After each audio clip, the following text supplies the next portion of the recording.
Hi, I'm Wiley Sharp with Dennison Yachting, and today I'm on the south end of Grenada in Prickly Bay, and I'd love to take you aboard this 2017 Fountaine Pajot Saba 50 named Safrire. The Saba 50 has been one of Fountaine Pajot's most popular boats. Right now there's over a 2-year wait period for a new build. Some of the things that draw people to the Fountaine Pajot Saba 50 are the huge cockpit, the large foredeck. Boat's also got a great salon, and it's a really good sailing catamaran. The owner of this boat was seeing speeds of over 20 knots while crossing the Atlantic.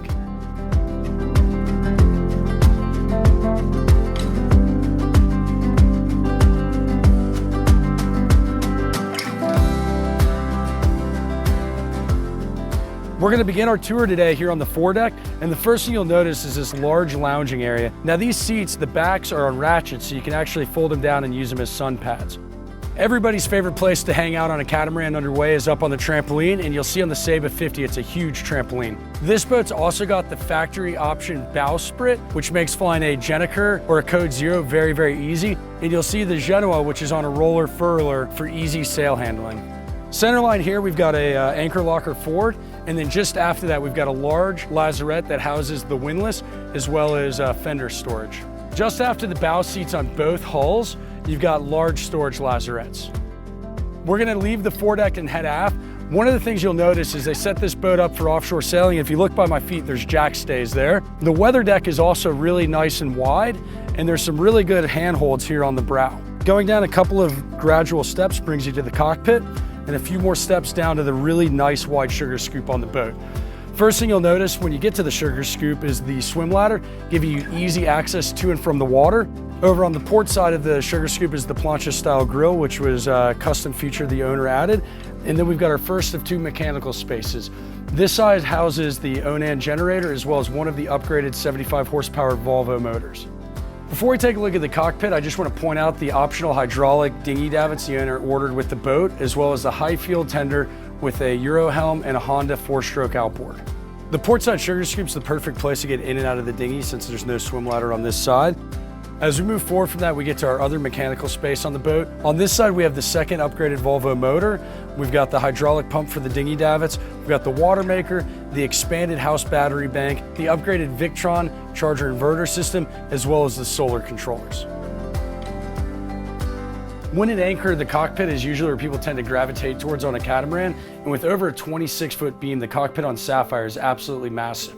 There are 3 distinct areas to relax. We've got a really nice large bench seat aft, a settee to starboard, and then dining for at least 8 over to port. A couple of other noteworthy features on Safrire is this bimini extension off of the hardtop, as well as she's got a full enclosure so when the weather's inclement you can still be comfortable here in the cockpit. And there's tons of storage underneath the aft bench seat, as well as the starboard settee and underneath the island seat here. We're going to make our way up to the helm, but before we get up there, you'll notice the cockpit refrigerator, as well as an isotherm ice maker. We're going to make our way from the cockpit to the helm, and one of the things you'll notice is the visibility from here. The Saba 50 really has the best of both worlds. It's a raised helm, so you're not completely disconnected from the cockpit, but you're also up at a higher point, so you've got great visibility in 360 degrees. All the way here on the starboard side, we've got our Volvo controls, which makes close quarter maneuvering very, very easy.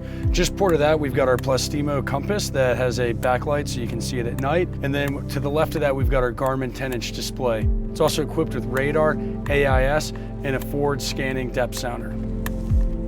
Moving forward from here, we get up to the sail control lines. One of the things I love about the Saba 50 is how easy it is to short-handed sail. To starboard, we've got our 2 Lumar electric winches, and then we have a manual winch to port, as well as a number of jammers forward of that to easily organize the lines. Moving from there, it's really easy to get up to the Sky Lounge. Whenever I'm out sailing on a Fountaine Pajot Saba 50, this is my favorite area to hang out. Aft, we've got a large U-shaped settee, and then forward of that, we've got a number of sun pads, so there's plenty of space for everybody to spread out and get comfortable.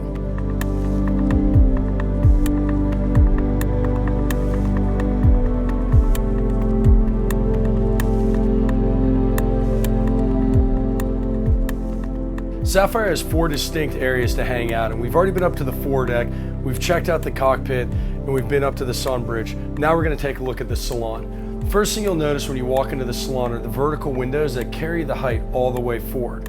I'm almost 6 feet tall and I can't even touch the ceiling here. Just gives it a really bright, airy feel. Over to starboard, we have an L-shaped settee, which is the perfect place to sit back, relax, and watch a movie on your Samsung television. The thing that I love about the galley here on Safrire is that it's aft facing. So as you're in here doing things, you're able to communicate with the people that are out in the cockpit. First thing you'll see is we've got a concealed trash bin here, which makes food prep very easy. Then we've got a dual basin sink, and then we've got the oven and broiler. As we keep moving forward, you'll see we've got a 4-burner cooktop. In the kitchen island, we have 2 isotherm drawer-style fridges, and then just forward of that, we've got the isotherm deep freezer.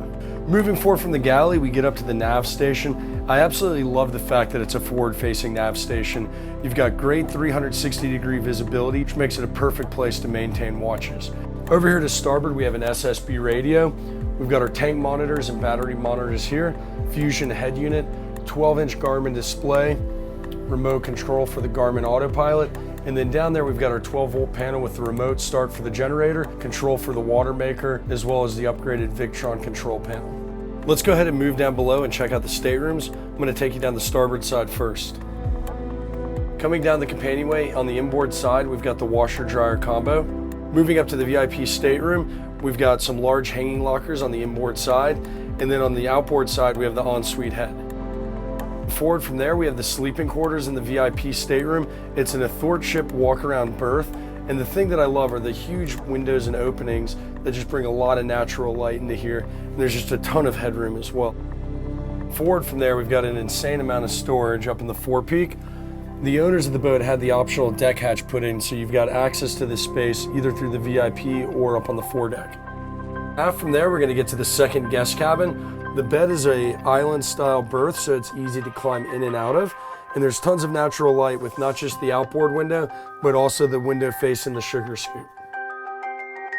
Moving from starboard side, we're going to go up to the third guest cabin, which is port forward. I love the fact that this is another walk-around athwartship berth with tons of natural light coming in. And just forward is the third ensuite head with separate shower stall. So moving aft on the port hull, we get to the owner's stateroom. On the outboard side, we've got the ensuite head with a separate shower stall. From there, we've got plenty of storage down low here, as well as a couple of hanging lockers. On the outboard side, we've got a nice workstation that doubles as a vanity. The owner of this boat is well over 6 feet, and the headroom here is really a big attraction for him. Moving aft from there, we've got the sleeping quarters, which is another island-style berth. Tons and tons of natural light coming into the space. Thank you so much for coming aboard Safrire today with me, a 2017 Fountaine Pajot Saba 50. If you have any questions or you'd like to schedule a private showing, please feel free to contact me anytime.